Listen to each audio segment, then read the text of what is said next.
अपने मन सब ऐसे रहे भगवान करे सबके तू तू जाने मिले। लेकिन हमरे का साली कर बिना हमरे कलाकार बन के वेश नहीं लागेला। सब कर दिल के जे दीवाना कहे देवे ना अपन आवाज से बारी होगी नितेश के सब्जी का आवाज के हमरे का ध्यान करे कर इनकर आवाज में झूमे का नाचे खुशी मनाई कर चलो। और जब से कार्यक्रम का शुरुआत हो जाए जो कि धूप इतना जोरदार है लेकिन भी कुछ भाई बनकर डांस होत है देख के हमरे कलाकार बन के बहुत बेस लागत है। काला जी कहे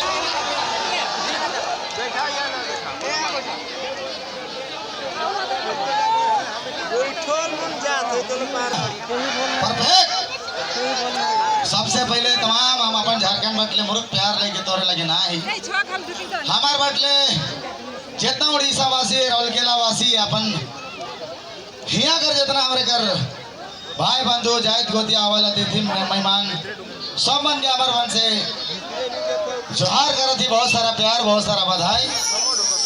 और जखन हमें आए रही उस समय रांची से निकल रही तो लागत नहीं रही इतना बगरा भीड़ हो पाए लेकिन इतना भीड़ है बाप रे बाप इन्हें इतना बगरा भीड़ है हमारे भाई मानर के नाम के लागे और भीड़ होए वाला है से लेकिन अपन डांस करे लगे अपन चलक बुले लगे रास्ता छोड़ के और अब ये डांस चालू हो ओकर बाद अपना तने रास भंगी वाला नाचे के मजा लागी नहीं आ तोरा मार क्या कि नहीं बात यन खाए क्या नहीं माय मने दीदी मने चलिए बहुत बहुत धन्यवाद सबको धन्यवाद। बोलिए लक्ष्मी माता की हाय हाय हाय क्या बात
एक बार ताली बजाइए जब का साथ मीठा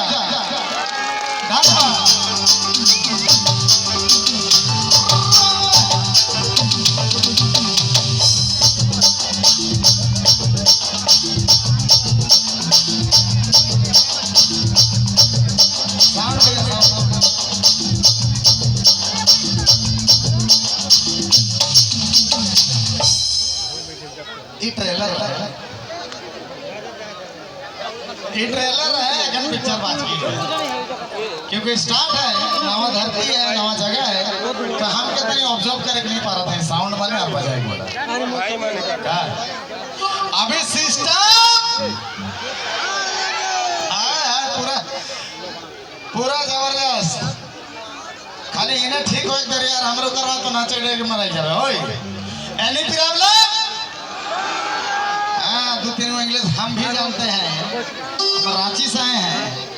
हाँ चलिए आ रहा भैया आया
वैसा ही इतना धूप में भी तोरे नाचा तो बहुत बड़ी बात है। और वो भी हेलमेट लगा लगा के डांस चालू है पीछे इतना गर्मी में। उड़ीसा पब्लिक है बाबू, सही है नहीं? उड़ीसा पब्लिक जिंदाबाद। इस साल लागत विधायक मुठले जीती है जब हम पूरा भारी बजट का। बहुत बहुत धन्यवाद, बहुत सारा प्यार मोहब्बत अपने मन सब ऐसे रहे। भगवान करे सबके तू जाने मिले, लेकिन कोई नहीं, हमेशा स्माइलिंग चेहरा में चाहे तो इनकर मुस्कान, तो इनकर प्यार, तो इनकर दिल, तो इनकर दीवाना लगे नहीं। हम तनी कॉमेडी आदमी है, मुंह से कोना निकले माफ करवा और आवे जाए रास्ता साफ करवा। ओए रेडी, पीछे रेडी मेरे भाई। ओ मैं तो देखी सूरत